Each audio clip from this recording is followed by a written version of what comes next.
Welcome back to the Hugo run of my Yes Origin playthrough. Playing as Hugo, and last episode I sung horribly and defeated the mini-boss of this area, I guess you could call it. And we're just heading on our way to the end of this area. Not much else to say. Wait for my shield to power back up, and it makes it a lot easier to get around these platforms that way. And now we have leather greaves. We finally have some shoes. Ups our defense. Yeah. And then I fail the jump. Yeah. Now, when we get later on into this playthrough, there will be enemies like this, but when they're guarding, like these enemies do, they don't just take less damage, they take no damage, and you have to get directly behind them. Well, actually, looking at the numbers there, they just take the same amount of damage, so these level 1 guys, it doesn't even matter if they have their shields up, which I find weird. Almost overjumped that. Don't really need the shield here, but it makes it easier. Yeah. Seems though... I know for a fact that in the later levels that they take 0 damage when they have their shield up. They must just be going easy on us because we're supposed to be noobs at the game right now. Speaking of being noobs at the game right now, he was obviously casting a spell. I didn't care, I was just gonna face tank it all. Once again, I have no idea how to properly pull off that lightning bolt move. It just kind of happens at random for me. And it says exactly how, but if I try and execute it the way it says how in the tutorial, then it doesn't work. This episode, since, of course, you know, I pre-record all the footage and then talk over it, because I already fail enough playing without talking. If I was playing and talking, I'd fail even more. But, we're gonna fight a boss this episode. Like, a real boss. And, unfortunately, I'm going to have to cut like I did before. But, because I failed the first run. Of all the things that really kind of bug me is that, of this game, sorry, going off topic of what I was just saying, but, you can't jump over railings like that, even though you clearly can make the jump with the animation. And there's something on the other side that you can jump to, it won't let you. And this is obviously not a trap at all. But we need it. Beast Medallion. There's a door before each boss that requires a special medallion that you find throughout the level. So if you get to the boss door, before you found the medallion, you gotta go backtracking a bit. This game can have a lot of backtracking if you don't explore first off. And, so yeah, but if you go exploring, it hardly has any. And I'm just gonna run past... never mind. I thought I was gonna run past these guys. I did run past them, but only just so I could get better positioning. But, getting quite close to the boss.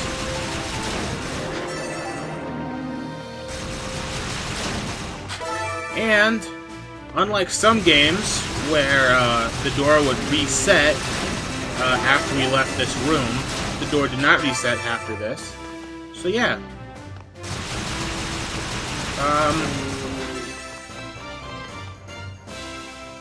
I have nothing else to say right there. So we can go right through the door. And we're on this outside area, and I really love the set pieces of this outside areas. They just kind of look pretty. They're so pretty. Except you're just kind of looking at sky right now, but it's pretty sky. Back inside the tower. Fuck you, bats.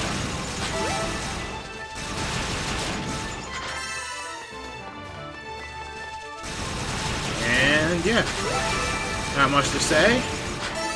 This is the room right before the boss. There is the boss door, but we have to kill all the bats before we can open it and the save room. Not save room, but save thing. And I am going to save, and then, but I'm going to cut the save out after I put the Beast Medallion in. So, yeah. I'll see you guys in the boss room in just a second. Bye-bye. So, Blue Lotus, after this cutscene, actually, hold off. Wait till after this little cutscene area, BL, and then we'll explain the boss fight when it's actually going on, because I don't have much to say during that, besides what you're going to say. So, this is our first major boss. It's a lot bigger than that mini-boss. I was expecting it, Hugo, but that's just because I played this game before. Here we go. And we're gonna cut. And because I failed the first time, so, BL, give us the download. The first thing to note is that the boss will summon green bubbles that your attacks cannot get through. Use whatever your character's green ability is, such as Hugo's Force Shield, to run through them. As long as the boss is not attacking, attack its face until it collapses and opens up its weak point. This boss has 3 major attacks. The first is it will shoot a laser along the ground, following the movement of the character. As long as you keep moving, this attack should not hit you. The next attack that the boss has is a giant sweep attack. The boss will raise his hand into the air and an indication noise will warn you of this attack. In order to dodge it, run directly away from the boss, and it should not be able to reach you. The third and final major attack will change the camera view down to ground level. The boss will start sucking the character in towards him, and if the character gets too close, the boss will bite them and do a large chunk of damage. Once the character does enough damage to the face, the boss will collapse and the boss's weak point will appear on top of the boss. In order to reach the weak point, you must jump on the boss's arm and scale up to the weak point. One more thing, after the first time you damage the boss will summon bugs whenever he moves on the arena. These bugs can attack the player and are sometimes hard to see. Once a bug is killed, it will make the floor slippery. If you run over the spot a bug died, you will not be able to change direction or stop moving for a brief second. Be aware of this while trying to dodge attacks. Thank you for that, Blue Lotus. If I could clear my throat, that'd be wonderful. Anyways, yeah, that's pretty much all there is to this boss fight. Can seem pretty daunting with all that information that was just laid on you. And if you don't know what you're doing, like I kind of messed up right there, it can be kind of hard. And as I said, I did mess this up, but that was mostly because my game kind of, well, Fraps kind of broke my frame rate for a few seconds, and I got sucked in. I was doing quite well, but you constantly have to be running away from him when he's sucking you in, by the way. That's one thing Blue Lotus didn't state. Ha! Take that! But if you're smart, this boss shouldn't give you too much trouble. I only had to restart it once my first playthrough as well, when I first played this. Good thing to do is, like, right now is try and use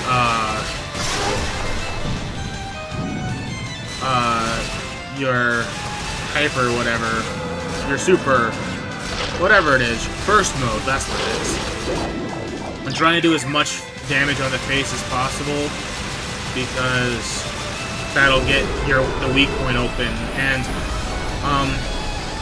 he does, after a few seconds, he will stop being in a down state, even if you didn't attack him. But there is a cap to so much damage you can do while he's downed.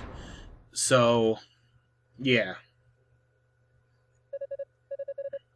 But that's the first major boss of the game. There is a boss after every section. Well, every group of floors, I should say. And the next group of floors we're going to... Also, I liked this whole going from one floor to another motif, where it just completely changes. Group of floors, I should say. We're going to the Flood and Prison on the next episode. Bye-bye.